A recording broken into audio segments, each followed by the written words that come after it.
Hey everybody, welcome to Pick Dr. Osborne's Brain. Got a great show for you tonight. Make sure if you're new to the show, you chime in, let me know where you're tuning in from in the world. Give me city, give me state, give me location. Say hello, don't be shy. We're going to be talking a little bit tonight about we'll just say a controversial topic. In the last several months, we've been, as a country, as a nation, really as a world, we've been in this lockdown scenario, and a big part of this was originally based on false information. We didn't know it to be false at the time, but if you go back in time and we look at what really started this catastrophic state of events that we currently find ourselves in, it was actually a model produced by the Royal College of Medicine that was extremely flawed. I mean, the prediction was that we were going to see millions and millions of people die. The person actually in charge of that model that passed the sentence of lockdown across the globe was actually caught breaking that lockdown order so that he could go and be with a woman. And so, we have we'll just say hypocrites like that scientist who created this model that created a lot of scare. And then the world turned to Italy because Italy was under this what appeared to be onslaught of deaths. And after further analysis, about 88.5% of the deaths that were reported in Italy originally as caused by COVID were actually reinvestigated, and it was found that they actually weren't caused by COVID, and that it was actually comorbidities, age, and other factors involved with these deaths. And so the vast majority of deaths that, again, led to the one-size-fits-all approach of lock down the entire country to protect a small percentage of people has now led to an economic desolation of our economy. So we've got businesses that have closed that will not be reopening. We've got a number of major companies who will never make a comeback from this. Their doors are closing down for good.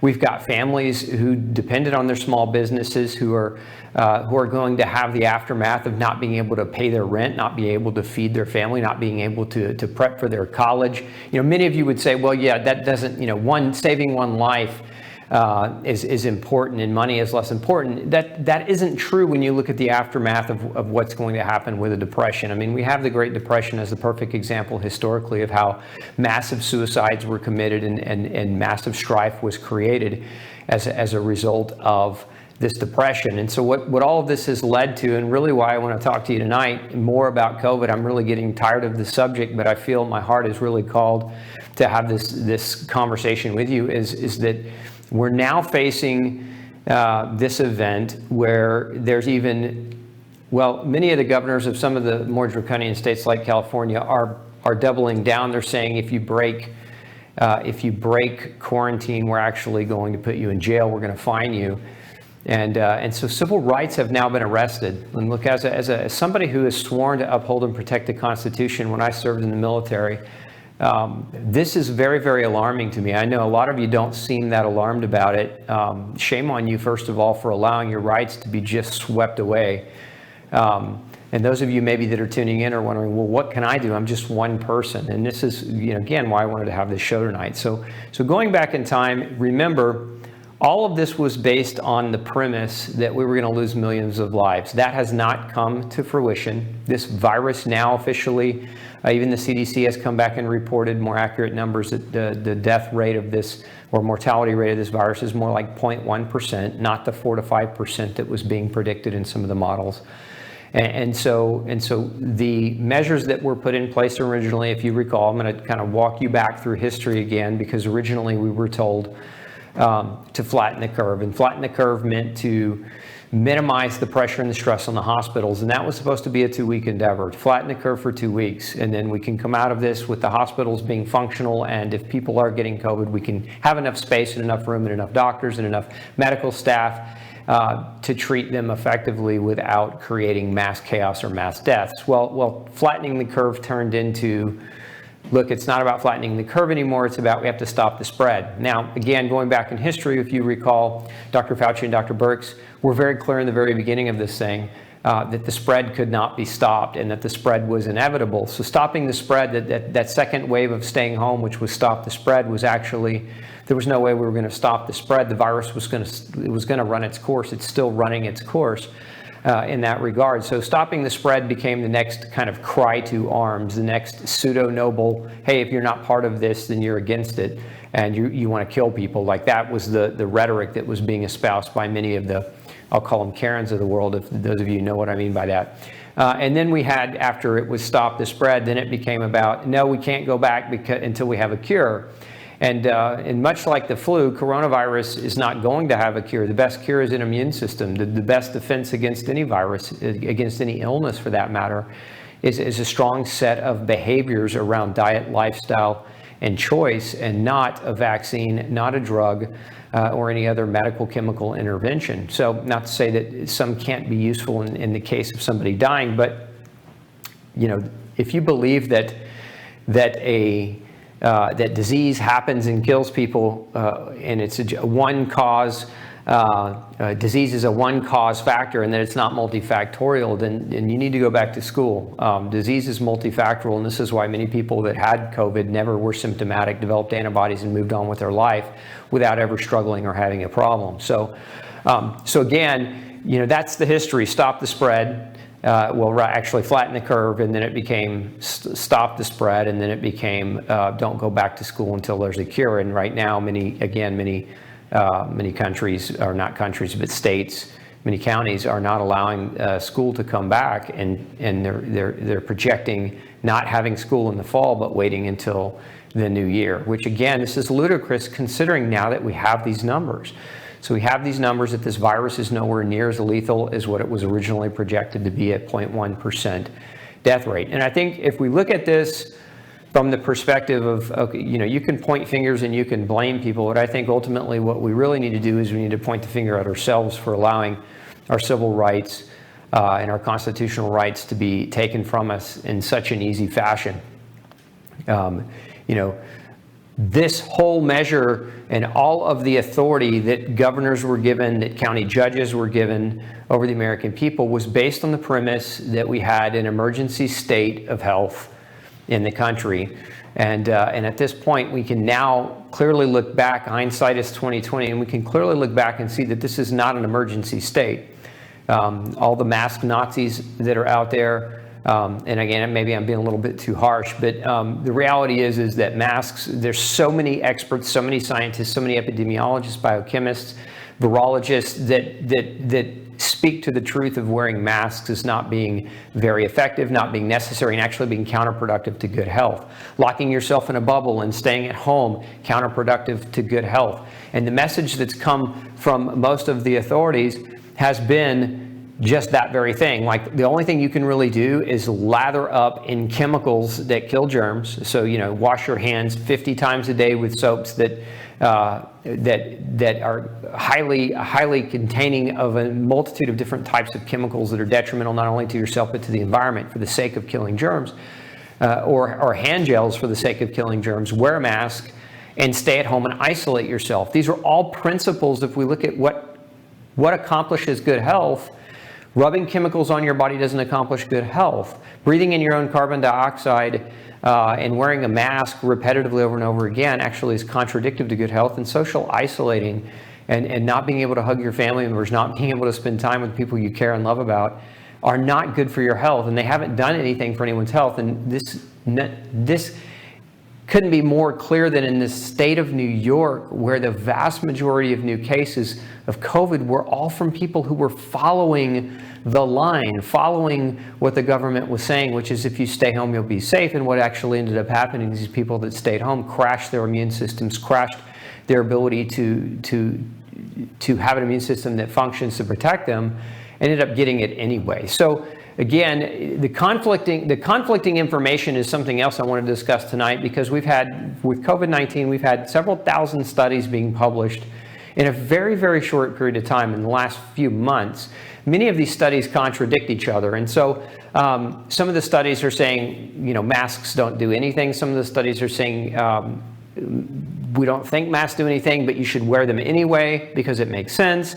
And so some of the studies are showing that the virus will spread even in asymptomatic people, whereas those studies are very, very poorly done. Many of them haven't even been peer-reviewed. They were rushed to publication without further verification by scientific peers. And so, again, a lot of the decisions that were being made on conflicted science or pseudoscience or false science, not confirmed science. And so the media didn't help out either in any of this, because the media filled in all of the gaps, the lack of science and the lack of knowledge gaps, with fear. Just tremendous quantities of fear, and even lies. We saw a number of media outlets publishing lies, and it's actually happened to myself, where the New York Post and then the Business Insider actually published a complete fraudulent lie about what I was saying about high-dose vitamin therapy for immune function. So we know the media was playing a part in not just creating the fear, but actually lying about what was actually happening in the world to incite fear. And so what we had this mania, right? We had this massive, widespread hysteria where people were turning against each other, the mask wearers versus the non-mask wearers, the people who wanted to go back and be able to start their business so that they could feed their families, and the people who were getting a government check, or the people who were retired and didn't require the income because they were retired, were yelling at the people who needed the income to be able to feed their families. And so you had all this dichotomy. People were being pit against each other, and the media was just feeding it. And the government, most of the governments applied this, what I would deem to be the same mistake that we see applied in so many other walks of life, especially in medicine, which is the one-size-fits-all approach. And if we know anything at this point, any of you who've ever been following me for any length of time and following my functional medicine and functional nutrition information, know that one-size approach to anything never fits, never works. You can't apply a one-size-fits-all approach. Just like you can't apply it in personalized health and healthcare, you can't apply it to a pandemic. There were some counties, I think it was 50% of all the counties in the country didn't have a single case of COVID-19, yet they were closed, quarantined, and their businesses were shut down and coerced and forced into failing. And their rights were taken away. So again, that one-size-fits-all approach has crashed our economy at this point. Now our government is trying to pass stimulus packages where they're going to print money and devalue our current currency. Some experts believe our currency has already been devalued by about 20% just from the last stimulus package, and now they're looking to do the same thing again.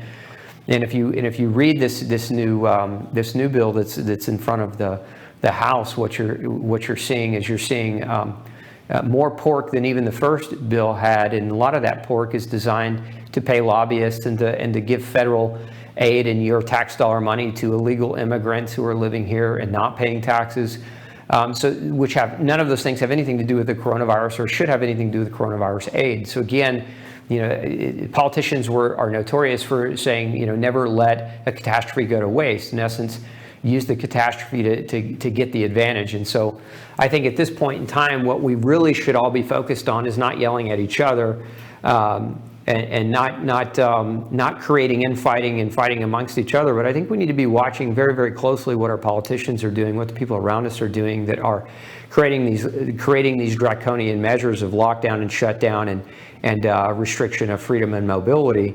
Because I think if we fail to watch what they're doing, we're going to be in for a massive problem come the fall. One of the things I wanted to talk about tonight is this whole element around contact tracing.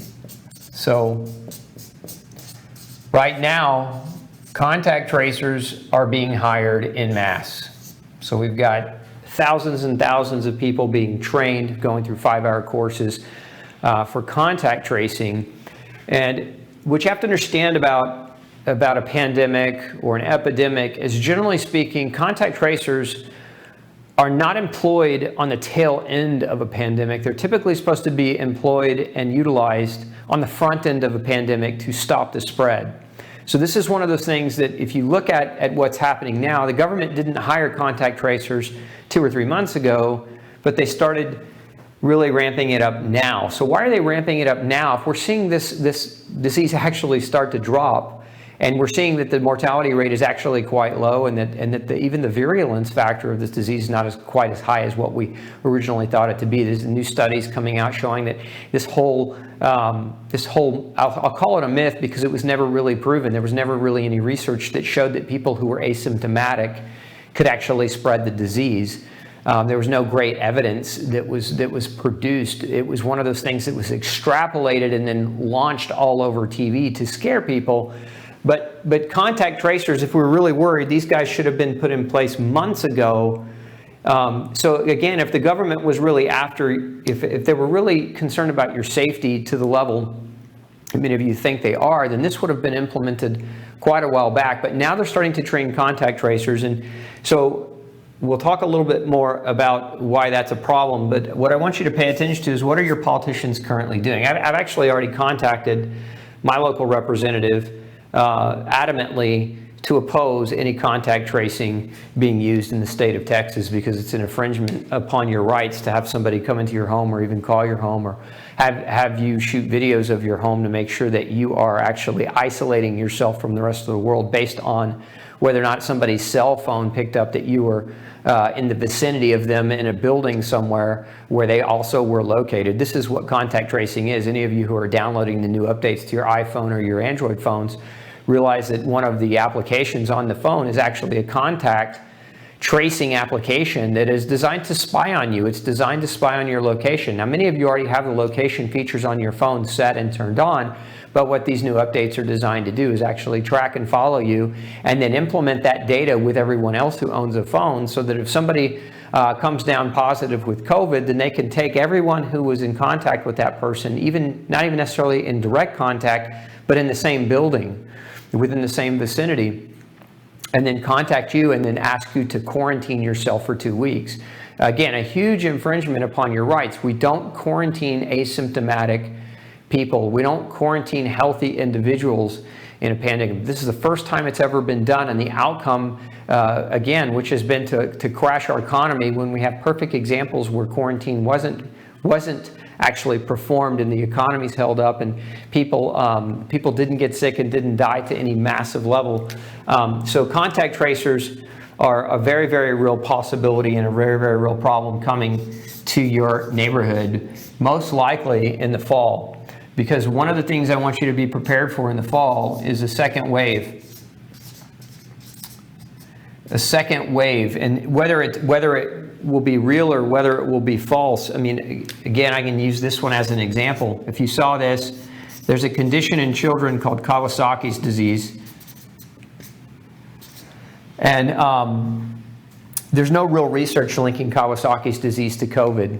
But what we saw happen, it was about a week and a half ago, was there were like 10 kids that had some of the symptoms of Kawasaki's that may or may not have had COVID, and they were linking that. And what the media did is they ran with that story saying, oh no, now children are being affected by COVID with Kawasaki symptoms, and that's not at all what any research has shown. So again, the media took information, extrapolated it to a greater level. So they extrapolated it to create and produce fear amongst parents, right? Because if you're a parent, you've got a child, of course you don't want your child to have a vascular coagulopathy type of disease like Kawasaki's. And so, with that fear in mind, what is that fear going to do? We've talked about this a number of times. Fear creates behavioral change. But the problem with acting in fear is that you don't think clearly. You lose your capacity to intelligently analyze and to logically analyze the situation, so you make rash decisions. And so, again, the media tried to create this huge fear amongst children with Kawasaki's, and I predict that we're going to see the same thing happen in the fall. We're going to see the second wave where the media hypes it and creates more fear to try to create more stay-at-home orders, to try to basically create a continuation or a phase 2 of this pandemic shutdown. And I don't want to be political. I'm not trying to be political because I don't know whether this is political or not. I think people in politics are taking advantage of what's happening, and so in that regard, maybe it's political.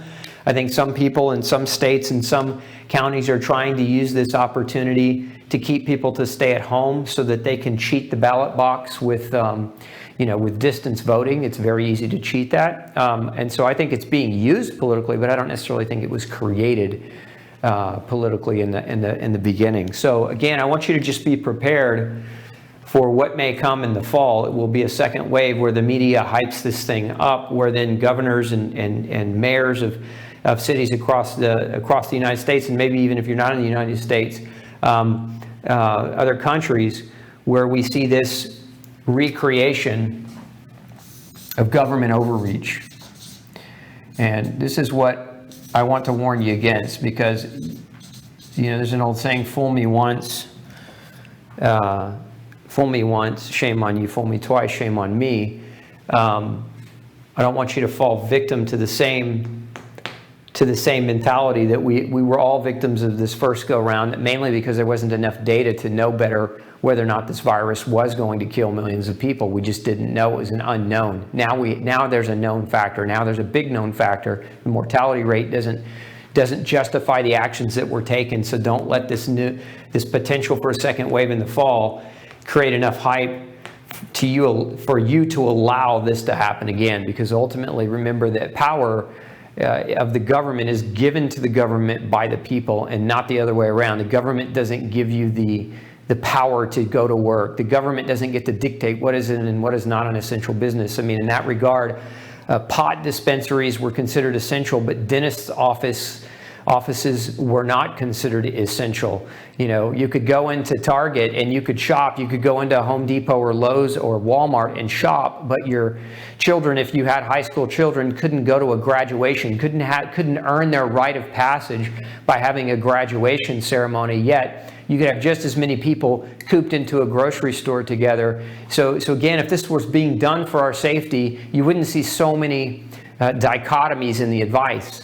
Going back even to the very beginning of this thing. If you remember, at first it was, like I said this earlier, flatten the curve, then it was stop the spread. But it was also, hey, we need more respirators, and hey, we need more hospital beds. Hey, what happened is now we're giving respirators away to foreign countries because we ordered so many and paid for so many that never got used, right? The hospital ships that were harbored in New York were never really used. I think 7 of the beds on a ship that had hundreds of hospital beds were actually used, and our hospitals stayed empty, and our hospitals were furloughing employees, all based on fear, and we were being shown media lies in the very beginning. So again, fool me once, shame on you. Fool me twice, shame on me. Don't allow this to happen again, because the government's power comes from you. The authority of the government doesn't come because the government knows better. They obviously don't know better. All the predictions on this thing were wrong. All of the actions that were taken on this thing were horribly inaccurate and way too limiting. And what we're coming into and what we're probably going to see in the next 6 to 9 months, it hasn't hit yet, because it's kind of like if you've ever been punched in the face. You sit there for a minute, you're just kind of dazed and stunned before you can actually think about what actually just happened to you. And that's where we're at right now. This whole pandemic has just punched America in the face, and people are just now coming to realize that we've probably been had. And so again, now that you're going to start thinking logically, remember where government power comes from. Remember that. And some states are starting to figure that out, and some counties are starting to figure that out. But don't be a victim to a second wave of media lies, hype, and panic.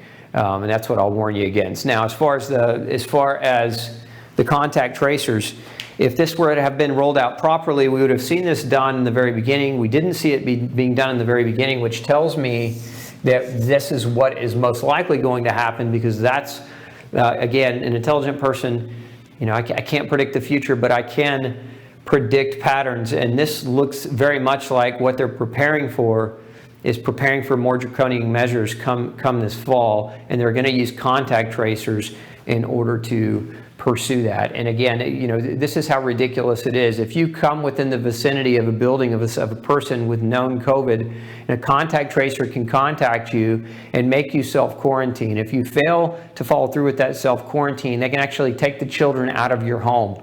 So this is the type of measure that they're moving toward. I've actually talked to a few people who've taken the contact tracing course, and what they're telling me is that this very, very much looks like a level of government overreach, the likes that we've never seen before. So I want to encourage you tonight to contact your local, state, and government representatives and demand that if they want to be voted back in, because we've got one of the great things that's coming in the fall is the voting booth, right? This is the way we get to speak, at least in a non-violent way.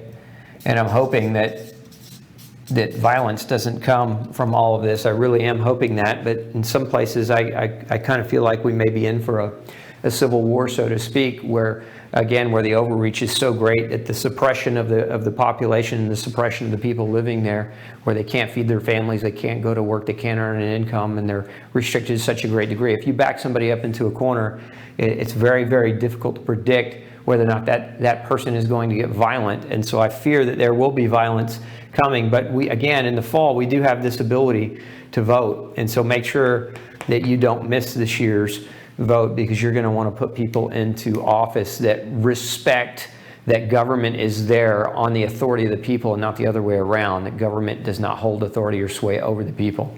So again, I know that this thing came along and the government passed an emergency they passed some emergency measures and put in, we won't call them laws because they're not laws, but they put in rules in place based on their emergency powers. But as we see it now, COVID-19 is not an emergency, and nor has it been an emergency.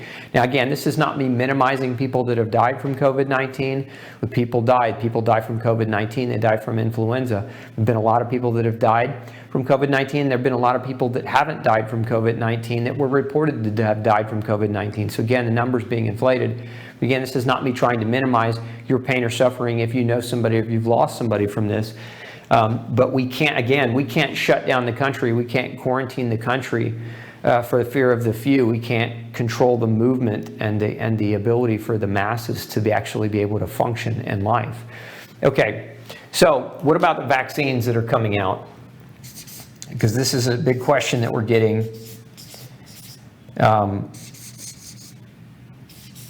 Somebody sent a video to me not too long ago about Trump talking about how the military will be used to deploy the ability to inject people with the vaccine. And I would just say this about vaccines, depending on where you live. So this is going to be largely dependent upon where you live. But vaccines, generally speaking, have to be proven as safe and effective before they can be mandated or implemented. Now, in times of emergency, where a declaration of a state of emergency might be declared, a governor or government might be able to get away with a little bit more in this arena. But again, as I just mentioned, COVID-19 with a mortality rate of, it's estimated about 0.1% at this point with the actual numbers.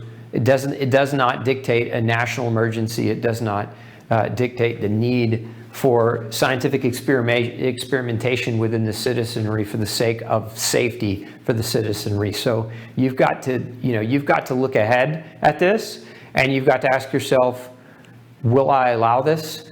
Because again, the government might try to mandate it in some areas, but you have to ask yourself, you've got a choice to make, and that choice is yours to make, and it may not be a good choice. The choice may be that you have to pick up and move. The choice may be that you have to defend yourself, protect yourself, and protect your family.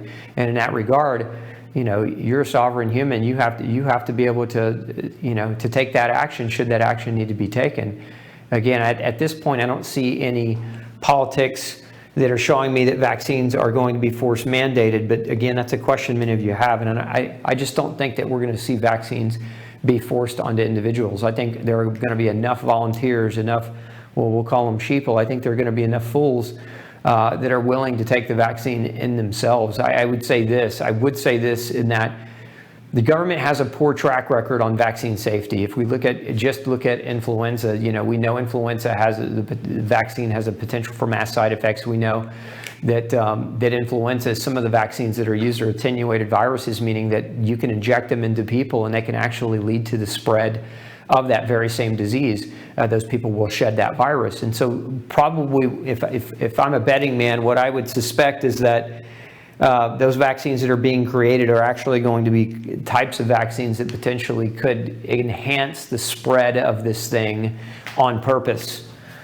in an effort to create fear and more government overreach. Again, never let a conflict go to waste. It's a political saying, but that's my theory anyway. Call it a conspiracy theory if you want, but we look at the people who received influenza, and we look at the research coming out, and the people that received influenza vaccine were much more likely to perish from COVID-19, and those individuals also were much more likely to come down with the serious symptomatology of COVID-19. So I don't trust that a chemical being injected into the body is a better form of immune power than your God-given ability to protect yourself by eating well, sleeping well, getting adequate sunshine, mitigating your stress, and taking care of yourself. That's the best immune system that you have. And sadly, our government hasn't even shed a penny on that message. Like as a matter of fact, our government has actually stomped people out and brought litigation against people trying to bring that message across. A number of colleagues of mine were receiving letters from the FTC. A number of people that I know were being censored through social media, through YouTube, through media outlets, etc. People who had that message, not the message of anything else. Then look, you have an immune system, an innate immune system imbued by God to protect you, and it's the best defense that you could have. And if you just take care of it, then your body will be healthy. Your likelihood that you'll be safe from any virus or any disease is much greater. Instead, the government and many of the officials and authorities that are in our CDC, our FDA, and who we call experts, aren't speaking on this topic to any great degree or to any degree at all. So it makes you kind of wonder why they're not talking about this, and why they're talking about a potential for vaccines being the solution when vaccines didn't solve influenza. They haven't solved influenza. I don't expect them to solve COVID-19 or coronavirus or Wuhan virus or whatever it is that you want to call it. Okay, so all that being said, hopefully what I helped do for you is at least mitigate some of your fears and some of your uncertainties around this, or at least validated what you may have been thinking yourself. But what I'd like to do now is open up the floor for any questions that any of you have. So let's dive into those. Susan wants to know my thoughts on using MMS. Susan, there's a lot of medical acronyms. Why don't you spell out what you mean by MMS, and I can potentially give you an answer. Let's see here.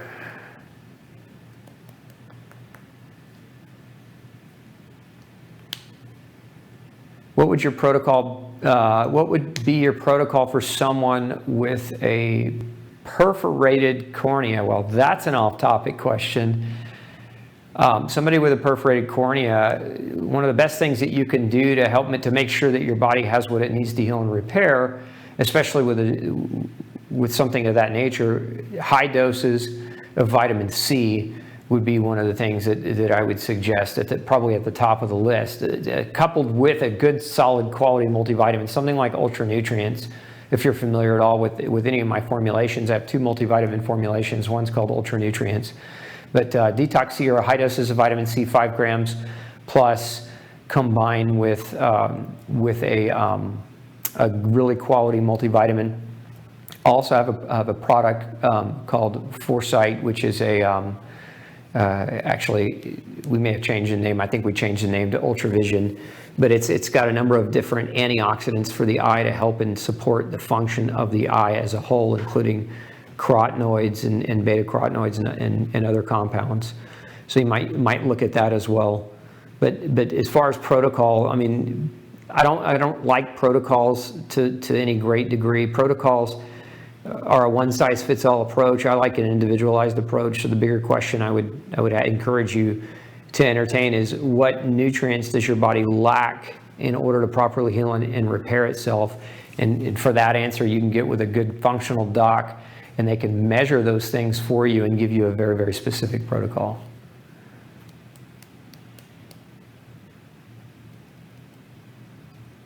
Okay, let's see.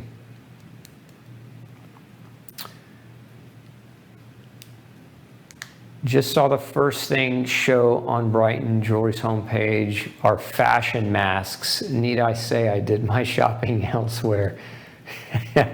Andrea, thanks for sharing that. Yeah, we're seeing the mask stuff everywhere, and you really have to, intelligently look at that and question why that advice is being given. I'm not going to belabor that anymore this evening because I did a whole show on masks last week or a week and a half ago, and you can go back and watch that episode if you really want to dive into more on masks and the science behind masks and why they actually don't do much for you at all.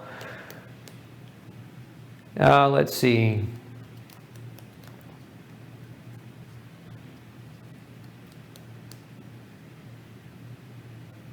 So Lauren says, my midwife office forced me to wear a mask today. I felt like I couldn't breathe and it triggered anxiety. What can I do? They said they can turn away those who don't wear one. Yeah, but legally they can't, especially if you tell them that you have a medical condition when you put the mask on that is exacerbated by the mask. And so legally they can't ask you why. They just have to accept that that's the case, and they can't decline or deny you service for it. So that's just kind of a trick. Those of you who are being forced to wear a mask where it causes disruption in your own health, that's all you have to say, and then you don't have to wear the mask. Now, there are some places where you may not wear the mask and you can say that and get away with it, but then other people in the store might berate you or attack you. So if you're kind of a timid person and you don't want to be eye boxed to death, so to speak, then you got to make that decision. I mean, personally, I'm in Texas. I'm in Houston, in the greater Houston area, where we've had quite a few cases, but not terminally. Based on the population size of where we live, the death rate is even lower than that, 0.1%. So I don't feel the need to wear a mask any more than I would for influenza season or any more than I would for any other virus. I feel the need to work out and exercise and take care of myself. And breathe clean, fresh air that's not regurgitated carbon dioxide. So, we've had a lot of ugly looks, but that's okay. You gotta have tough skin for some of the people that are out there that are undereducated or don't understand, or just their action steps are in that fear mode. And again, some people are wearing their mask because they feel more comfortable that way. Maybe they're immunocompromised, and that's okay too. We don't have to judge people who wear masks because we're not comfortable wearing a mask. It doesn't have to be a fight. I think the fight is what people want. That's why the government's message has been conflicting. And again, at first it was, by all means, masks are worthless, don't wear them. And then, shortly after that, it was, we need to wear masks. And there wasn't any really great new evidence. Some people say, well, there was new evidence. No, there wasn't. There was no really great new evidence that showed that wearing a mask could protect you from COVID-19, for that matter, or any other disease for that matter. We're not all working in a surgical trauma ward where we're trying to protect the patient from our own germs. But there are immunocompromised people that would rather wear a mask. I would simply say if mask worked and the person wearing it shouldn't have to worry about another person who's not wearing one. But anyway, my point is, be nice to your neighbor whether they're wearing a mask or whether they're not. We don't need to fight each other on the issue. Let's see here. Wow, some really off-topic questions, and I can welcome them because I know probably many of you are tired of talking about this topic. So I'll answer a few of these. Would taking a teaspoon of chlorella powder in the morning break a 16-hour fast? Yes, it would, because there's calories in that chlorella powder. So think of breaking a fast as when you implement the introduction of calories into your diet as officially breaking a fast.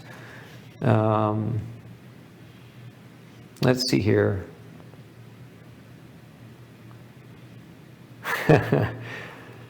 Some of the comments are funny, but I won't read them out loud. Best protocol to replenish my gut. I think I have leaky gut. I have filtered my shower and drinking. I'm taking collagen. From Wildmark, Alexandra. look, again, I mentioned this earlier, that protocols, generic protocols, for leaky gut, one size fits all doesn't work. If you're looking for some strategies, some simple things that you can do, you can use supplement. If you're looking for certain supplements that might be effective at helping kind of support resealing of the barriers of the GI tract. Supplementally, L-glutamine, we have a product. We have another product called GI Soothe, and we have another one on Gluten-Free Society. For those of you who don't know, that's our foundation. But we have several different products there. GI Soothe, we have one called Immune Shield, we have Gluten Shield, and L-glutamine can all be an effective strategy. However, the best strategy is isolating and identifying what you should or shouldn't be eating, and that's best done through accurate testing. Because no matter what you take supplementally, if you're eating foods that rip microscopic holes in your GI tract, then the leaky gut will never be healed no matter how much supplementation you use.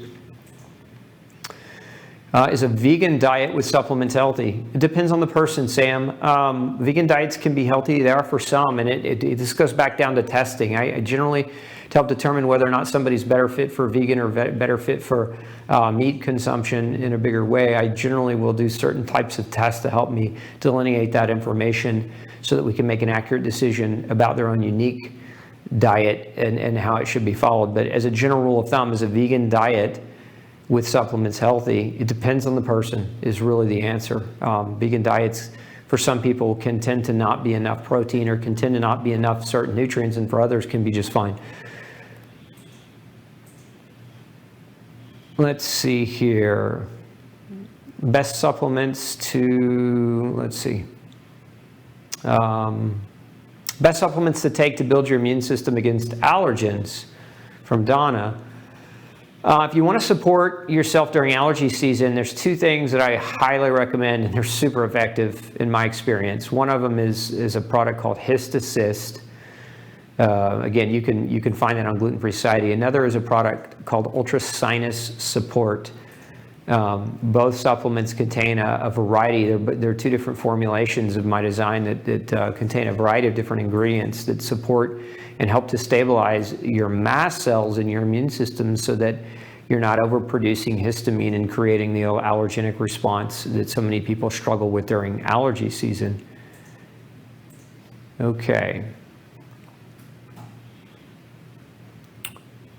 So some of you talking about cutting a breathing hole in your mask. I gotta laugh at that. That's great. I actually had a thought where I might put a paper bag over my head and just cut out a couple of eye holes like the old Charlie Brown cartoons and see how far that would fly and how many crazy looks we could get, and just get it on camera and just watch people's reactions. But anyway, again, I don't want to be an instigator. It's fun to talk about it because we can all vent together in a certain sense, but again, for the sake of not creating a war or a battle,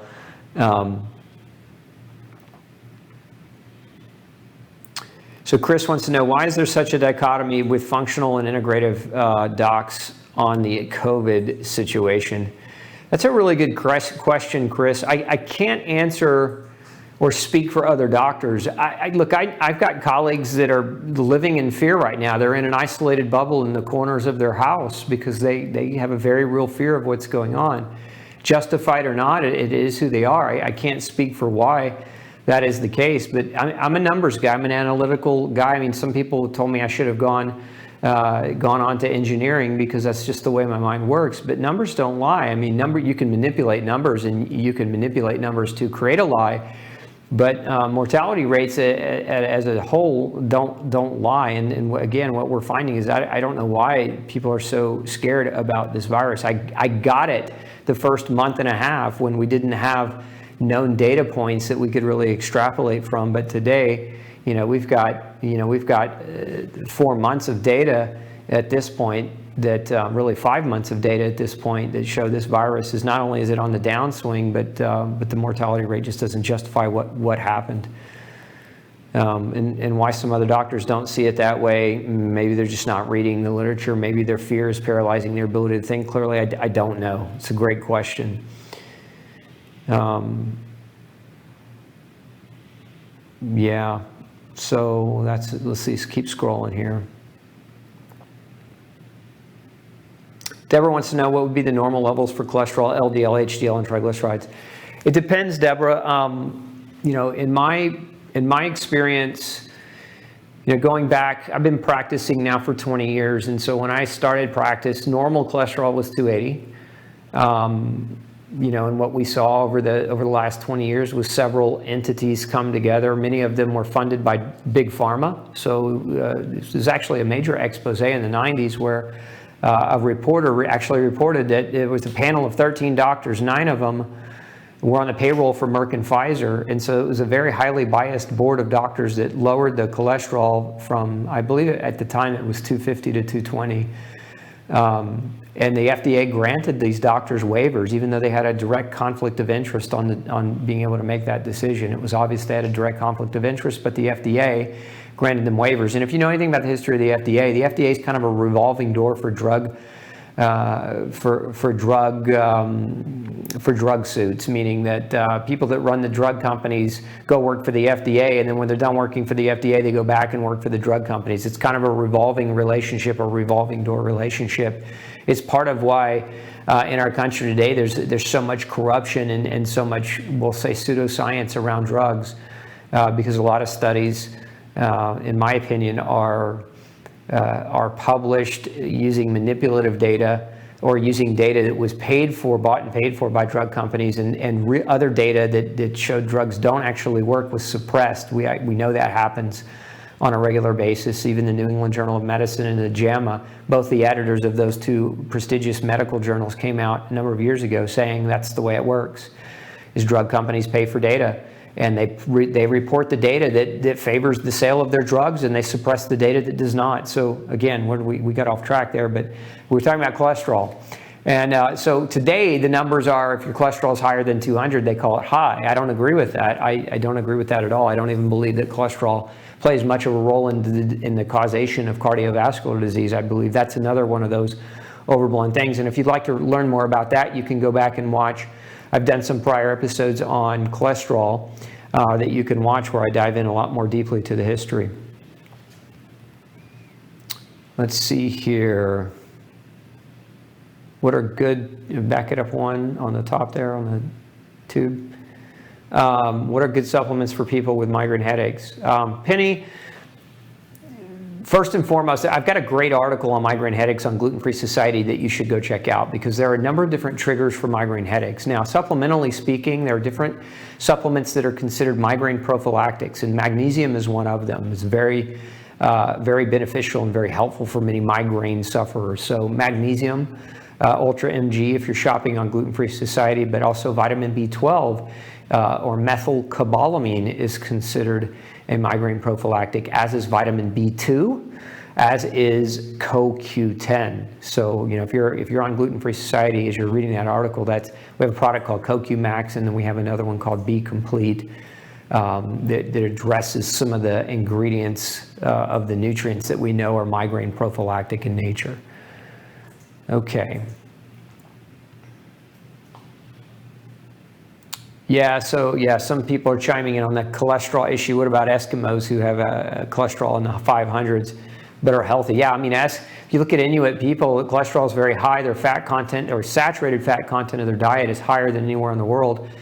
Yet, unless they start eating processed packaged food, they don't have an incidence of heart disease or cancer, not any to speak of, or diabetes. They're actually very healthy people. Again, it wasn't until we put them on reservations and started giving them food stamps to buy packaged cereal boxes and sodas and other garbage and junk that is subsidized by taxpayer dollars.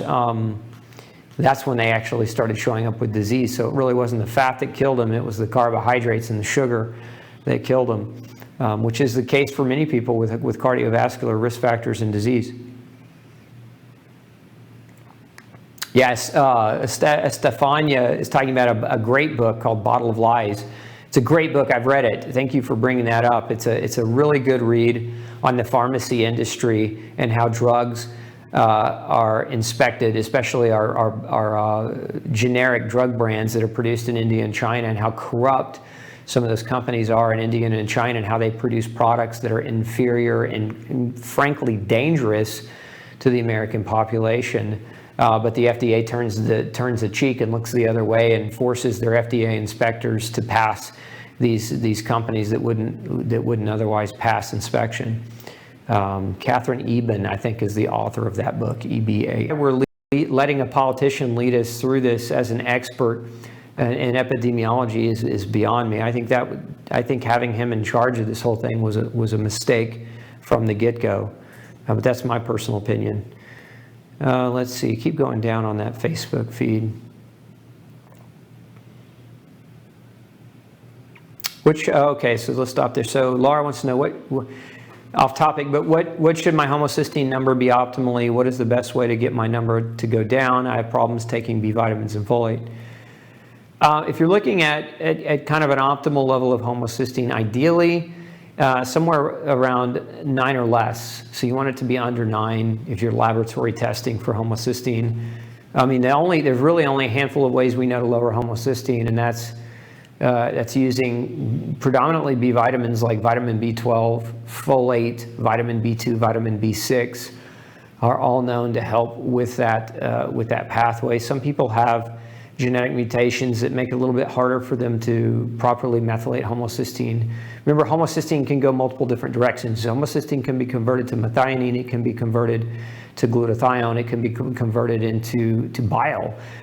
So it's got a number of different pathways in which the body can get rid of it. So those pathways are largely B vitamin dependent. If you struggle with B vitamins, if you struggle taking them, then you might consider, if your homocysteine levels are really high and you're running a greater risk, you might consider IV nutrition. You can get with your doctor and ask them about IV nutrition or about sublingual. Some people tolerate, like for example, vitamin B12, some people tolerate a sublingual B12 better than they do an oral B12. Actually, I have a product called hydroxycobalamin on gluten-free satiety, which is a mixture of B6, B12, and folate, which is sublingual. So a lot of people tend to tolerate that a lot better than they do an oral B vitamin. Some people, it nauseates them or creates problems when they take them. Okay. Let's see, let's keep scrolling down here.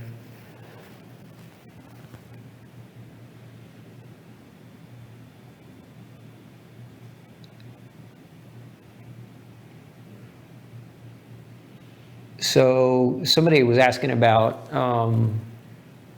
cysteine making their asthma symptoms worse.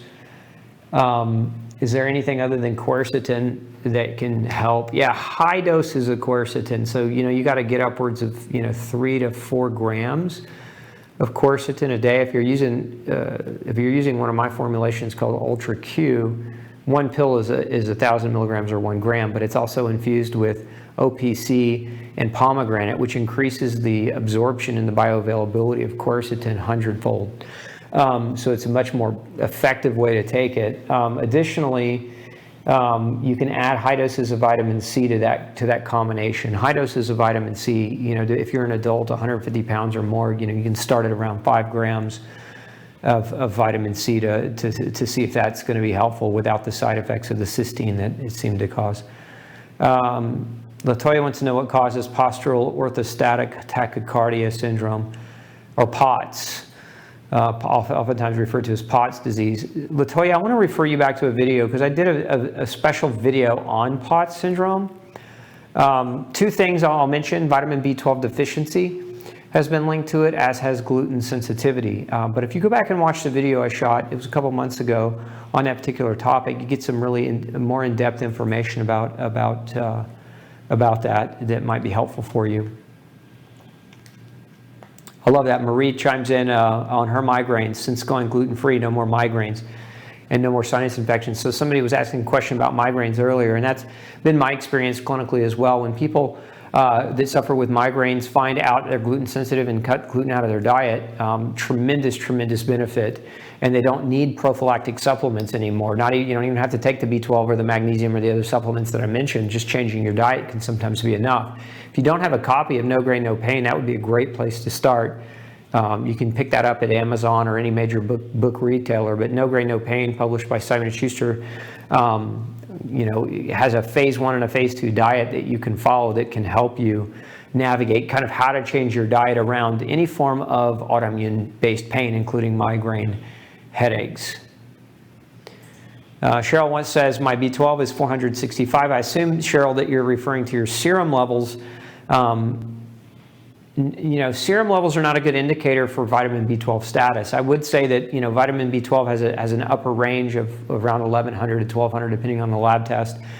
And 465 is relatively low in the serum compared to what the range is, but it's still not a great indicator for your B12 status.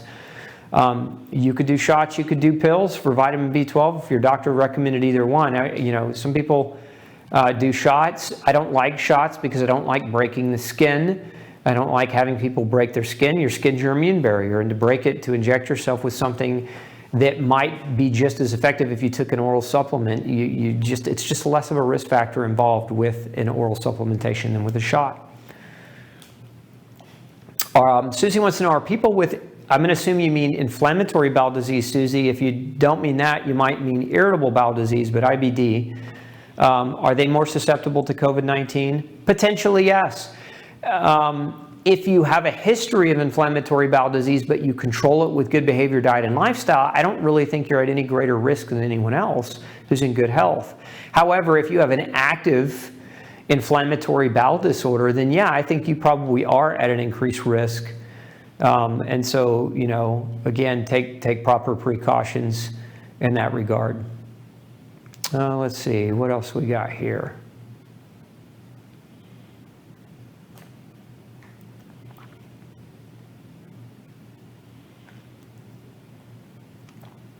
Okay.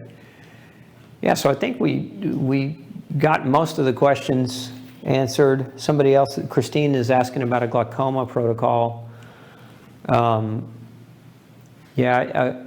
If you've got somebody near and dear to you diagnosed and their vision is going on them, no protocol would I recommend. I'd recommend they get with a good functional doctor and really get a specific protocol that's unique to them. Otherwise, you spend hundreds of dollars a month on supplements and not see any benefit from it. And I'd rather that person take an intelligent action with guidance to be able to overcome or enhance or improve that scenario or outcome. Let's see, Kayla, when we had pneumonia, is it possible we had COVID? It's possible. A lot of people, that's the whole thing, and I think that's what time is going to pan out with these new antibody tests. You got to remember that going back on COVID again, the whole platform of COVID diagnosis is extremely flawed because the testing for it is flawed. The person that designed the actual test for COVID said, don't use this to diagnose COVID. It's not a diagnostic test, but the government, and all the powers that be have sanctioned this test as a diagnostic tool. It's not what it was intended to do, and so it really wasn't intended to track this pandemic and give an accurate assessment, because you've got a high proclivity toward false positive and false negative with that test that's being used. And the same thing with antibody tests. The antibody tests that are being used, you can have a high proclivity toward a false positive as well. So again, the statistical analysis around this is one of the reasons why it's so flawed, is because the testing for identifying what COVID actually is, or whether a person has it, or whether a person has immunity to it, is also, in a sense, somewhat flawed. We've had the capacity to do testing in my office, but how many people have actually tested is zero. And there's several reasons why. One, I don't like to use tests that deliver a potential for a false premise. And two, I don't want government agencies using information against citizens of this country, against them, to unduly sequester them to their homes. Remember that a COVID swab is not a diagnostic for positive COVID. And so people, getting this test result, again, there's also the psychosomatic impact here. If you get a test result that's positive, just like if you get a diagnosis of cancer, if you're told that you have a terminal disease, then you prepare your mind for the fact that you're going to die, and then you create your reality around that. And so same thing with COVID. People get a positive test, even if they maybe are asymptomatic and don't even have COVID, and then they get sick as a result of allowing their mind to believe that they can get sick because they have a disease based on what a test said, even though that test could have a high proclivity toward false negatives or false positives. So again, I'm not a big fan of the testing because I don't really think it serves anyone, because there's really no great treatment for COVID anyway other than bed rest. And if you want to be intelligent about it, in my opinion, you take care of your immune system through your behaviors. Now, again, if you're in a dire acute situation, you can seek out medical care. But again, look at what's happened in the hospitals, whether you had COVID or whether you didn't have COVID. There was a standard of care that was being delivered that was killing people. And that's another factor involved in this, is that the death rate for people going on respirators was upwards of 90+%. And was that because COVID was killing them, or was it because the respirator was the wrong selection for the treatment and the respirator was killing them because it was ineffective and damaged their lungs? So I think part of getting that diagnosis, again, can lead doctors down the wrong path and can lead you down the wrong path. John wants to know, have I heard of a mutated strain? There are about 30 mutated strains of COVID-19 already that have been identified. And again, this is part of it, The second wave, you keep hearing, I call it psychological operations, because I was in the military and I studied psychology, and so I understand how when you repeat a lie boldly enough, repetitively, how that lie can actually become people's truths. And when it becomes their truths, then their actions are based on what they perceive to be true, even though it may not be. And so what you hear with COVID-19 is the new norm. Get ready for the new norm. You hear the psychological terms, social distancing. Let's do this together. Let's stay home together. So these are all kind of psychological terms that have been thrown out there to create a sense of camaraderie around slavery. That's my humble opinion about it. These terms, I look at and I don't agree with them. I think they're a method of attack against human free will for a virus that has a low mortality rate.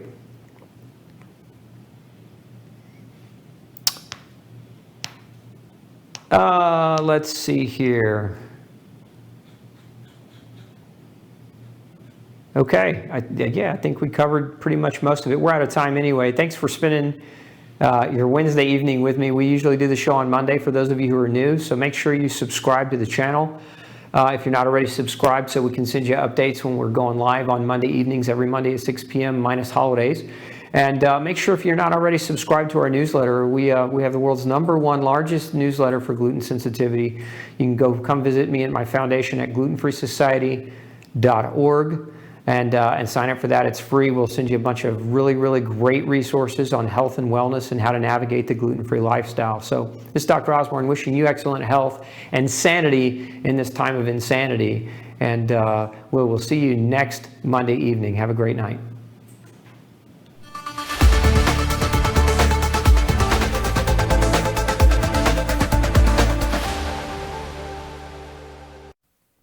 Hey, don't forget to tune in next week, same time, 6 p.m. Central Standard Time, for another Pick Dr. Osborne's Brain show. Bring all your toughest health questions to me. I look forward to answering them. And before you leave today, make sure you hit subscribe. And once you do, click that bell. That bell is going to allow us to remind you right before we go live. But it's also going to allow us to remind you when we come out with other video content all week long. We've got lots of episodes coming your way all week long, and I don't want you to miss anything. So again, subscribe, hit that bell so that you can get notified when we have that new information put up for you. Thanks so much, and I'm wishing you excellent health. Have a great week. We'll see you next Monday night.